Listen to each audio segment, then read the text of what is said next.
Okay, our next step to getting this old hunk of 2x4 into a Jenga block is to use a thickness planer. So we've already gone to the jointer and we've got two flat square edges. Now we're going to run this through the planer to bring it to its final thickness. Okay, so I know that I want to eventually end up around 32.5. We'll leave a little room for sanding. No, I'm not going to set the machine straight to that, right? So let's see how much we've got. 38. I'll measure it in a couple different places. See, it's not the same thickness all down. So I think 38 was 38.2. 38 is about the biggest.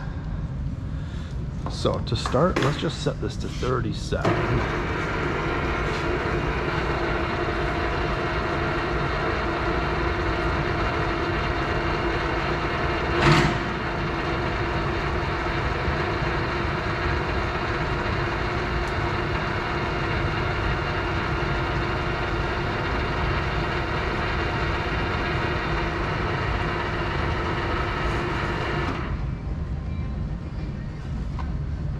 Actually start there, 39, and just see if it catches.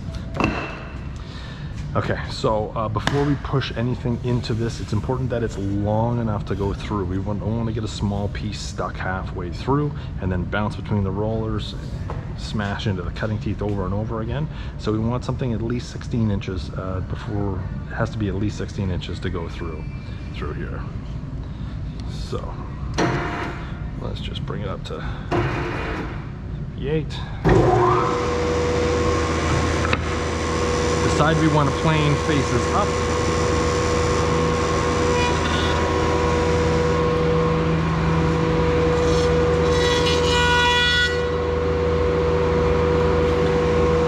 Just touch them. Okay, so let's go up a couple mil. 38, 36.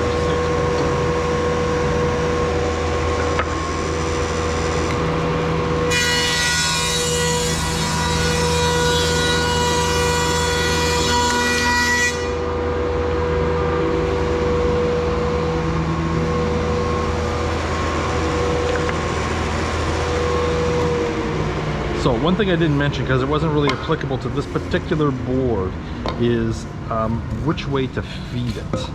We can get a lot of tear out if we put it in the wrong way. It's not really applicable here because we got nice, really straight grain, which is surprising on this block of wood.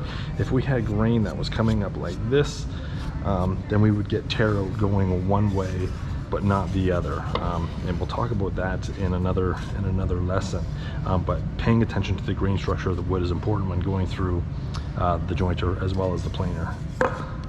So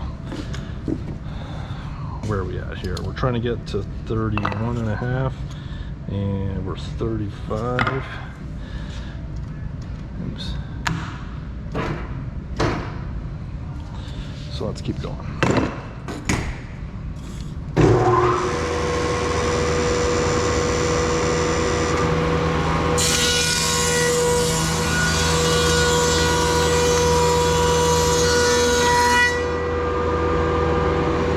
I'm getting a little here, so I'm going to flip it around and go the other way.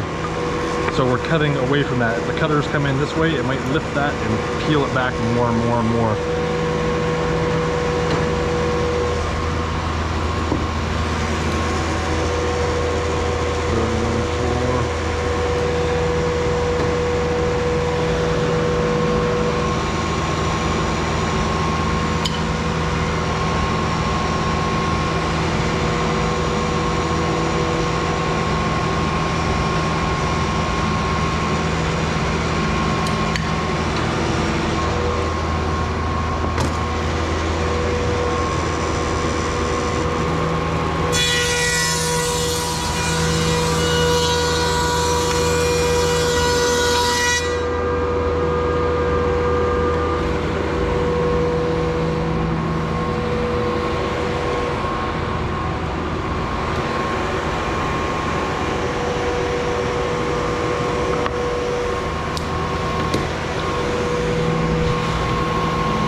31.38,